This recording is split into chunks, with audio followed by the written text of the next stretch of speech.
taking care of us. Even during those terrible cancer years, she was always concerned about how we were doing.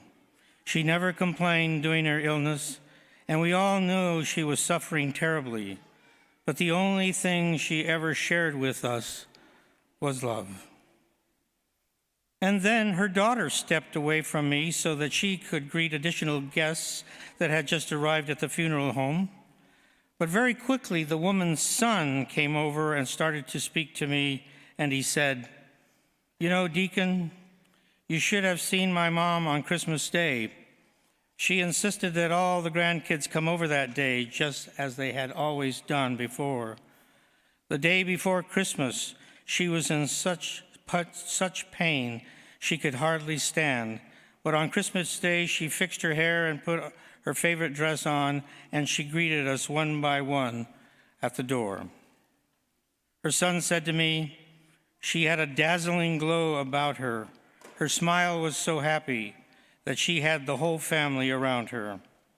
As tears started to well up in his eyes, he said, "On my way home on that Christmas Day, my youngest son asked me in the car, 'Daddy, is Mima going to die?' And the father said to his son, 'Well, Mima is very sick, and you know we all will die someday.' Then his oldest son chimed in, 'Mima looks so happy today. I think she'll look that way in heaven. She looks so happy today. I think she will look that way in heaven.'" Perhaps you know someone who radiates that kind of love, even in the midst of their suffering. Have you ever seen someone who is clearly carrying their cross of a terminal illness, but their focus is not on themselves, it's on the people around them? Have you known someone who has every earthly right to complain, but instead seems to be transformed by the strength of their love through their suffering? Have you ever sat with a person who is dying, filled with such peace, you're tempted to say, "She'll be that peaceful in heaven"? I think she'll look that way in heaven. This is one way for us to immerse ourselves in the mystery of the transfiguration of Jesus that is described for us in Luke's gospel this morning. There is context in Luke's gospel to what happened up there on the top of that mountain. Throughout the 9th chapter of Luke's gospel, storm clouds are gathering. Luke mentions that King Herod has already killed John the Baptist and is now taking an interest in Jesus. Jesus performs more and more miracles in these chapters, but more and more he's teaching his disciples that a deadly outcome is on the horizon for them all.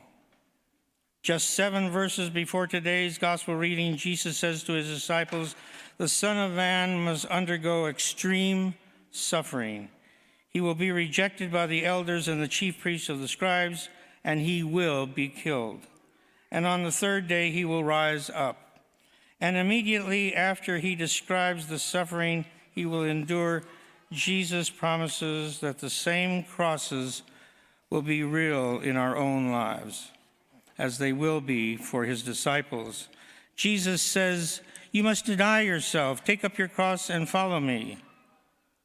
Would you be willing to lose your life for a friend, for Jesus, knowing the certainty of suffering and the calamity of death on the cross?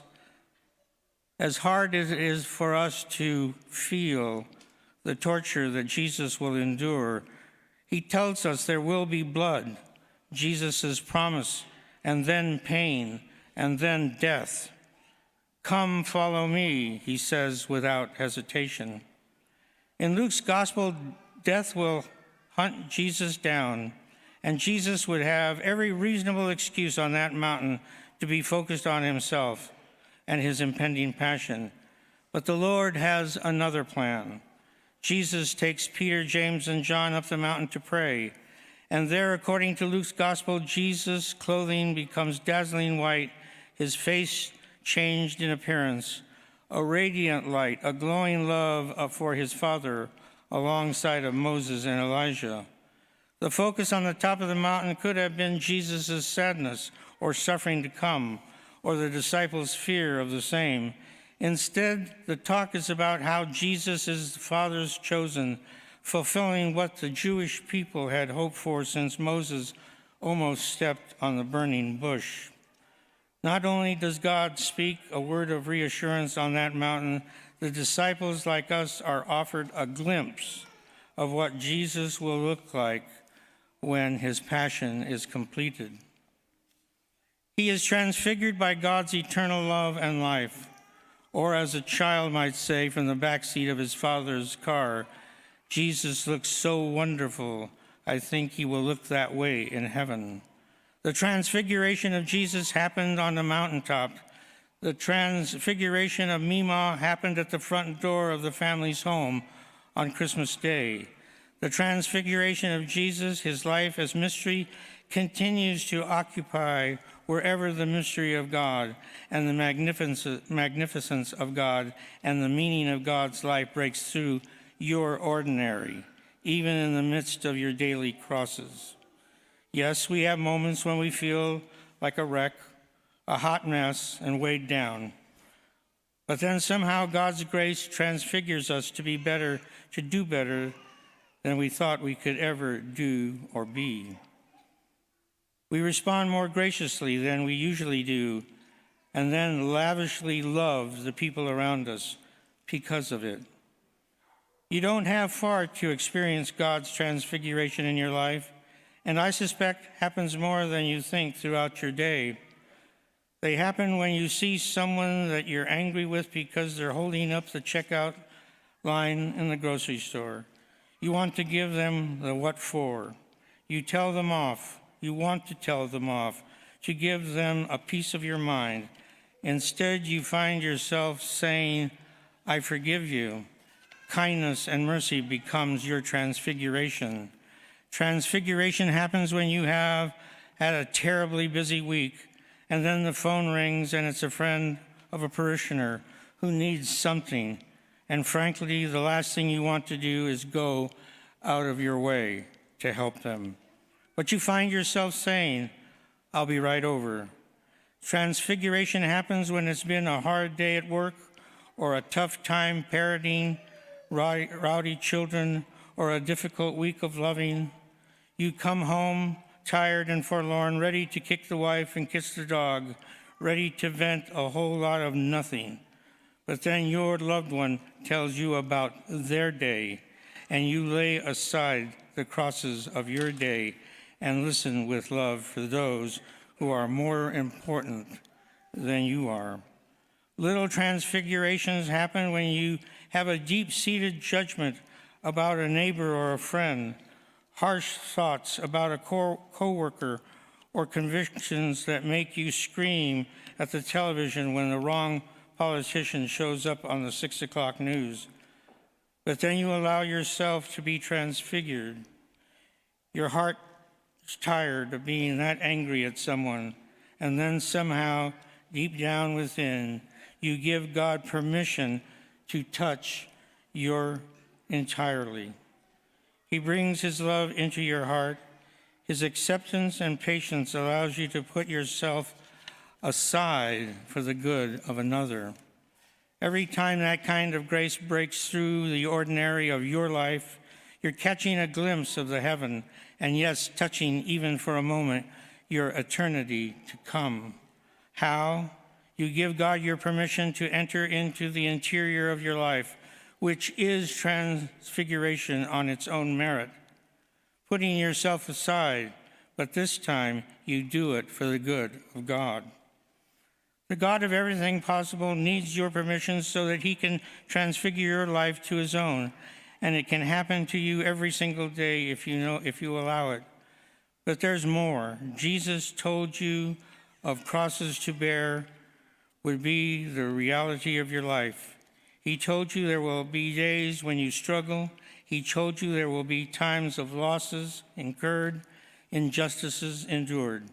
But he also told you transfiguration comes to you in the choices you make. Yes, terminal illness ends life. Marriages can fail, destroying families. and all kinds of circumstances and their reasons can go on and on. But as Catholics, we always have a choice.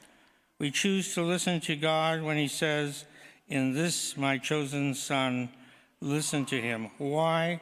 Because in Luke's gospel, Jesus was on his way to Jerusalem to die, the Roman cross chosen for him.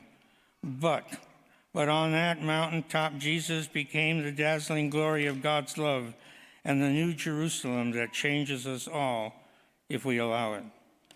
Mima's cancer aside, on that Christmas day, she radiated the glory of God's love for her family.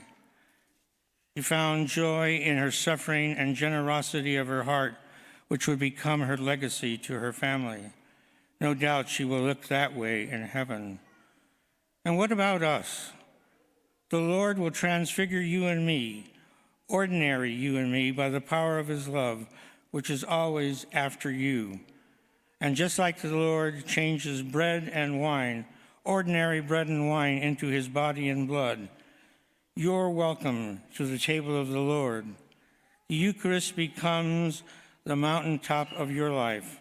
And when you live your life because of it, you get and look at it very closely, you catch a glimpse of your life to come.